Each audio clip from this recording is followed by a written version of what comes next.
Bismillahirrahmanirrahim. Assalamualaikum warahmatullahi wabarakatuh. Alhamdulillahirabbil alamin.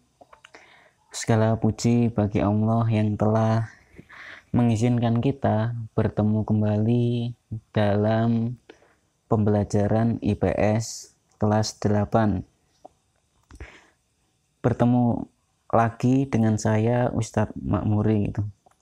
Insya Allah pada pembahasan pagi hari ini masih membahas tentang interaksi antar ruang negara-negara ASEAN. Santriwan dan santriwati kelas 8 SMP IT Bina Insani, bagaimana kabar kalian hari ini? Semoga sehat selalu dimanapun kalian berada. Sambil mendengarkan, jangan lupa menyiapkan buku materinya, kemudian buku tulisnya, dan jangan lupa dicatat sekiranya ada materi yang penting. Baik, sebelum memulai pelajaran pada pagi hari ini, marilah kita berdoa bersama-sama dengan membaca basmalah bersama-sama. Bismillahirrahmanirrahim.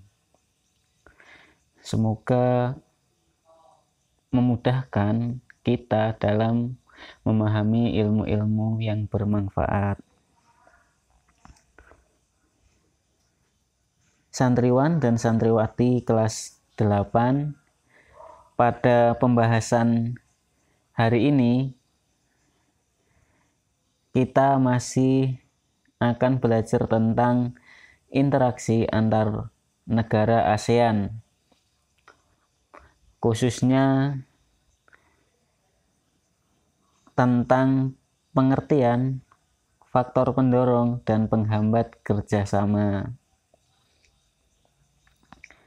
Anak-anak masih ingatkah negara Indonesia terletak di benua mana? Ya, benar. Indonesia terletak di benua Asia, khususnya di Asia Tenggara. Nah, di negara-negara Asia Tenggara ini ada sebuah organisasi yang bernama ASEAN. Nah, ASEAN ini merupakan salah satu tujuannya yaitu sebagai wadah kerjasama antar negara-negara ASEAN. Selain itu, tujuan ASEAN yang lain adalah untuk mempercepat pertumbuhan ekonomi, sosial, dan kebudayaan negara-negara di kawasan Asia Tenggara. Lalu, apa sih yang dimaksud dengan kerjasama itu? Nah, coba kalian perhatikan buku mandiri kalian halaman 17.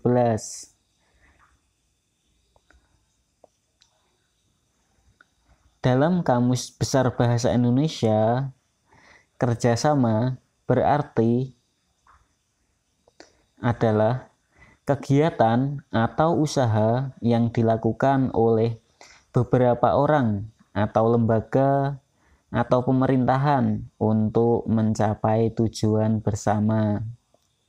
Nah, untuk menjalin kerjasama ini, syaratnya harus ada lebih dari 2 pelaku dan harus ada tujuannya.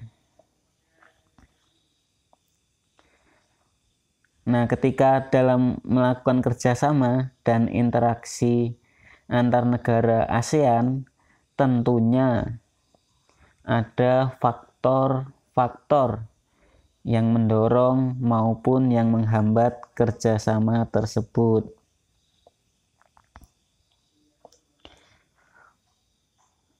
Terdapat beberapa faktor pendorong kerjasama antar negara ASEAN. antara lain yaitu kesamaan sumber daya alam. Kesamaan sumber daya alam pada beberapa negara dapat menjadikan pendorong kerjasama antar negara tersebut.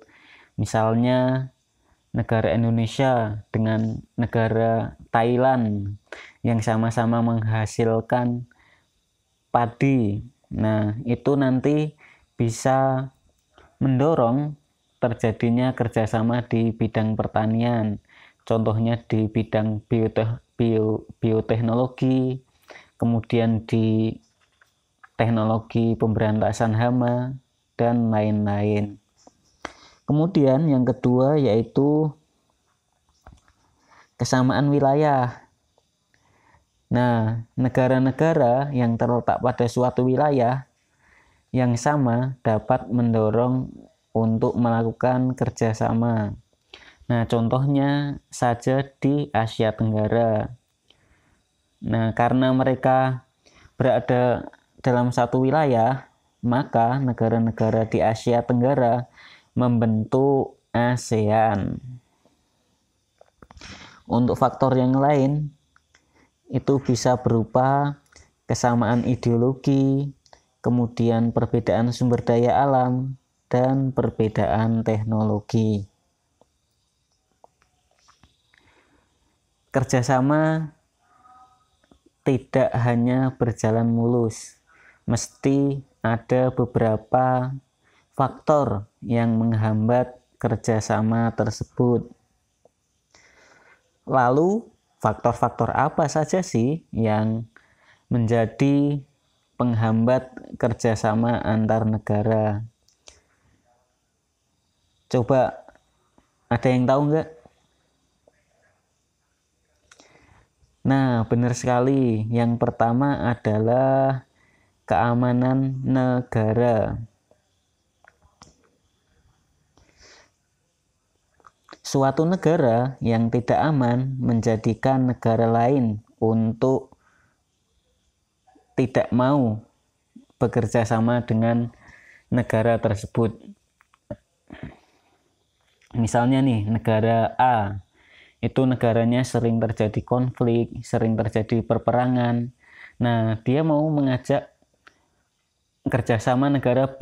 Nah, mesti kerjasama negara B ini berpikir berulang-ulang gitu untuk melakukan kerjasama dengan negara A. Bahkan si negara B tidak mau untuk melakukan kerjasama dengan negara A. Kemudian yang kedua adalah kebijakan pemerintah. Nah, kebijakan pemerintah suatu negara dapat menghambat kerjasama negara tersebut dengan negara lain. Nah, contoh kebijakan pemerintah ini misalnya nih seperti negara A. Negara A ini merupakan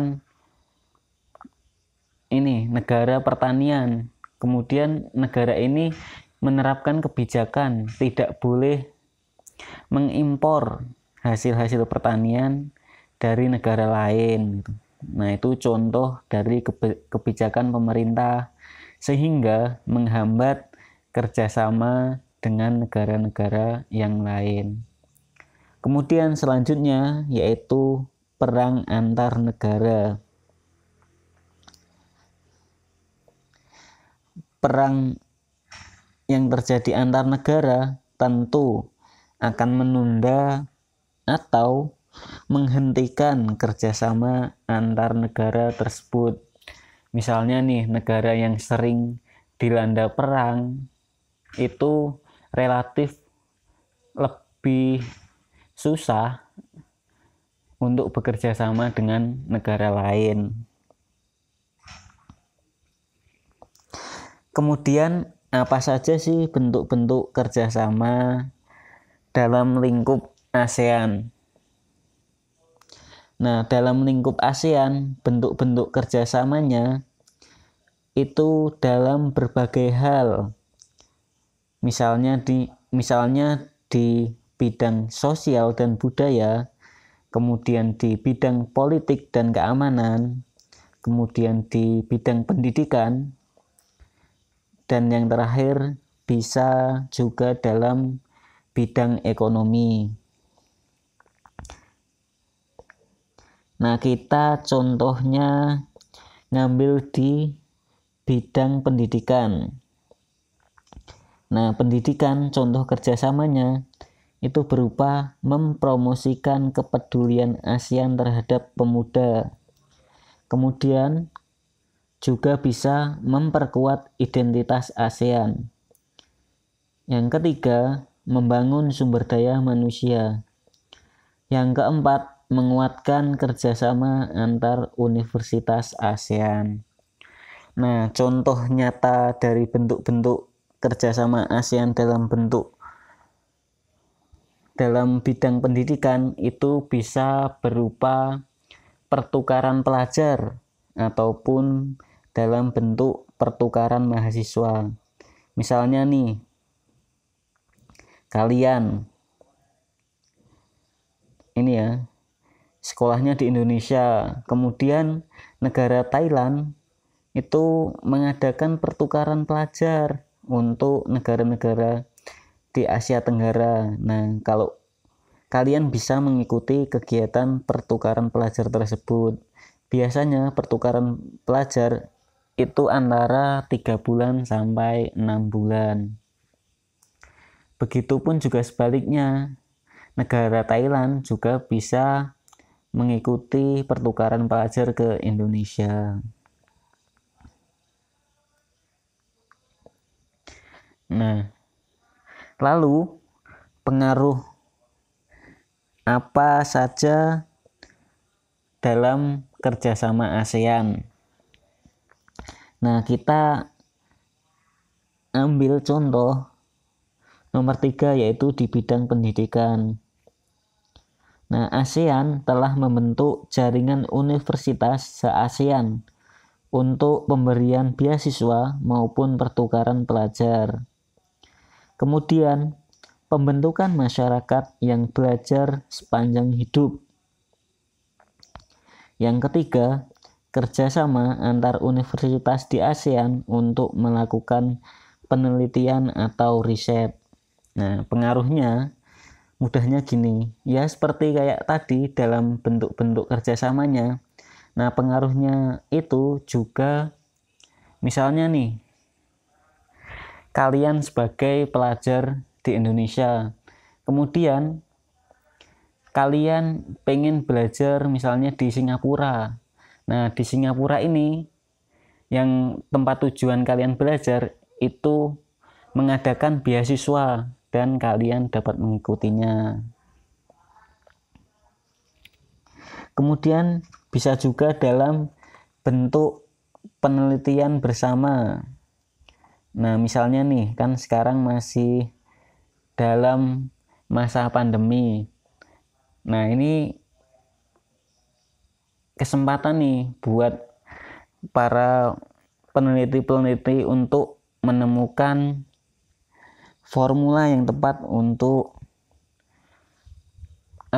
mengobati adanya COVID ini. Nah, bisa jadi mereka melakukan penelitian bersama gitu. Misalnya ada peneliti yang berasal dari negara Indonesia, kemudian ada peneliti yang berasal dari Thailand, dan peneliti yang berasal dari negara-negara ASEAN yang lain. Mereka bisa saling bekerja sama.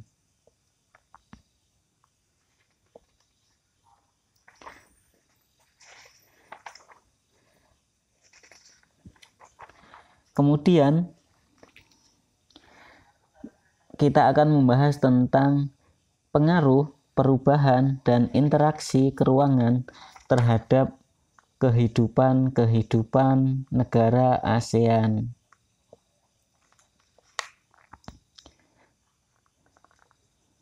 Pengaruh ruang dan interaksi antar ruang akibat faktor alam. Nah, faktor alam ini meliputi faktor iklim, kemudian faktor geologi, dan faktor ketersediaan sumber daya alam. Misalnya saja kita mengambil faktor alam, faktor iklim.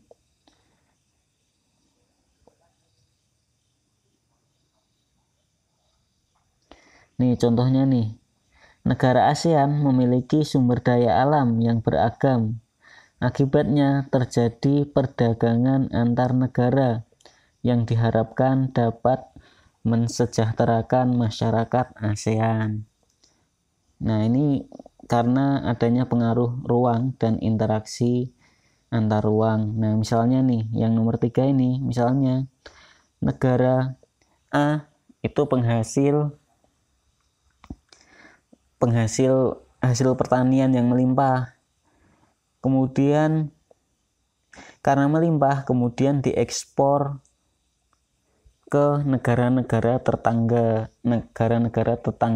dan terbentuklah suatu kerjasama dan interaksi antar ruang. Selanjutnya yaitu pengaruh perkembangan ilmu dan teknologi terhadap perubahan ruang.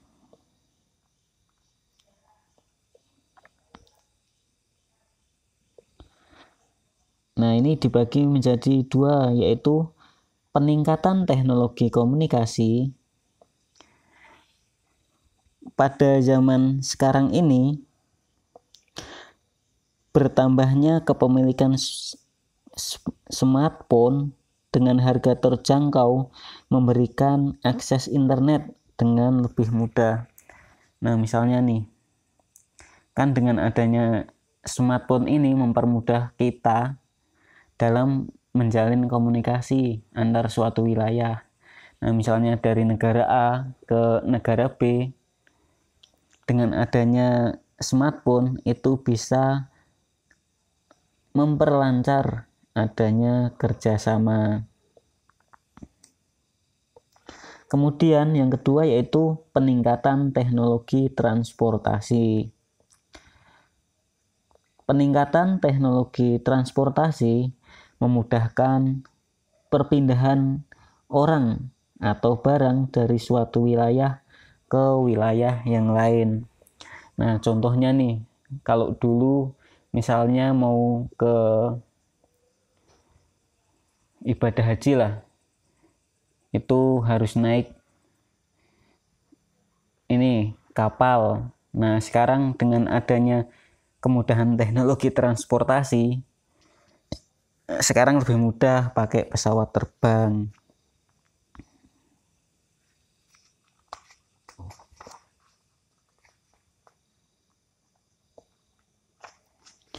Nah, selanjutnya pengaruh perubahan ruang terhadap kehidupan ekonomi.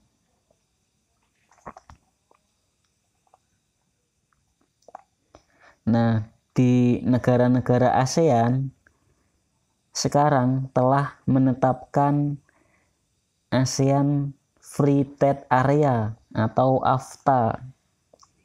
Ya, dalam bahasa Indonesianya wilayah perdagangan bebas ASEAN.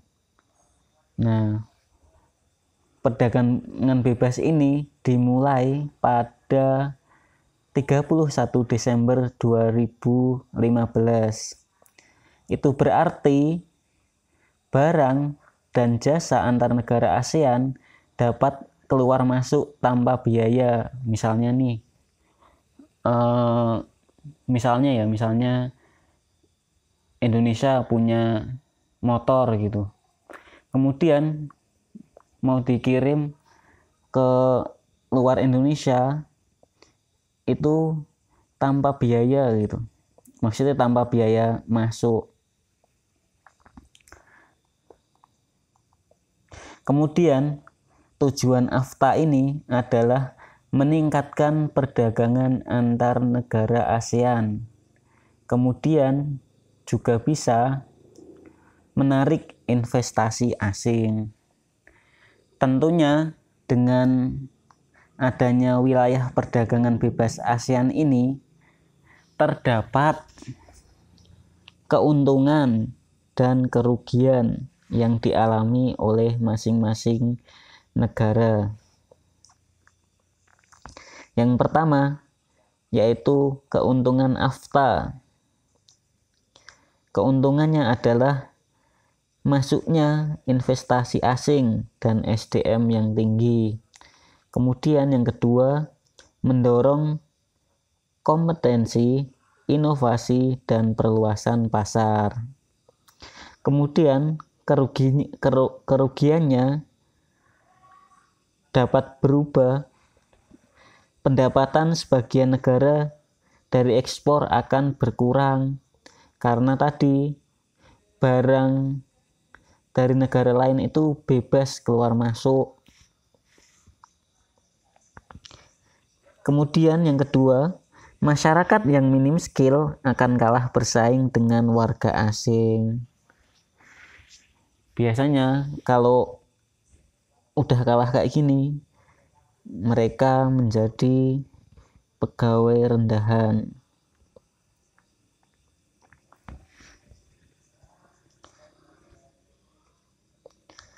Nah, selanjutnya itu tentang pengaruh konversi lahan pertanian ke industri dan pemukiman.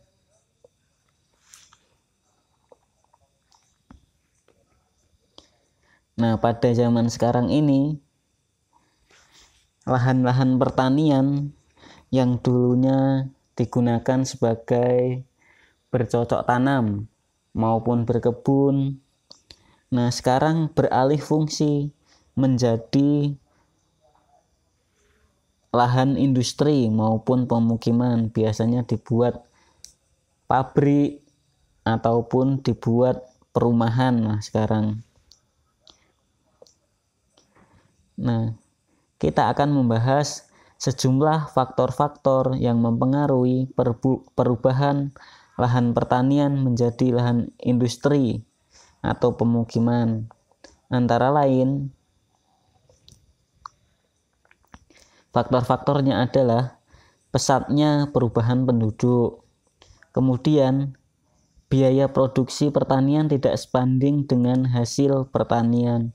Misalnya nih, untuk sekali panen membutuhkan biaya 1 juta, tapi hasilnya cuma 500.000. Nah, mereka menganggap tidak sebanding.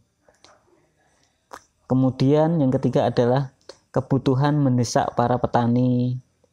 Yang keempat, lokasi tanah yang cocok untuk tanah industri atau pemukiman. Misalnya lahan pertaniannya di pinggir jalan raya atau dekat dengan pusat perdagangan. Kemudian yang ketiga, harga tanah yang relatif terjangkau.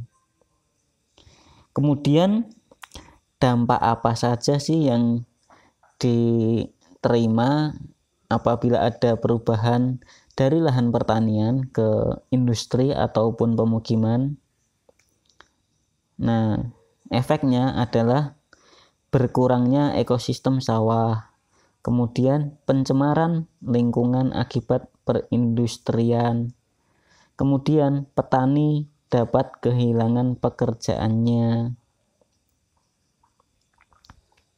Santriwan dan santriwati kelas 8 SMP IT Bina Insani, demikian pembelajaran pada pagi hari ini. Semoga dapat bertemu lagi di lain kesempatan, dan apabila ada yang perlu ditanyakan bisa langsung tanya ke Ana gitu. Demikian, assalamualaikum warahmatullahi wabarakatuh.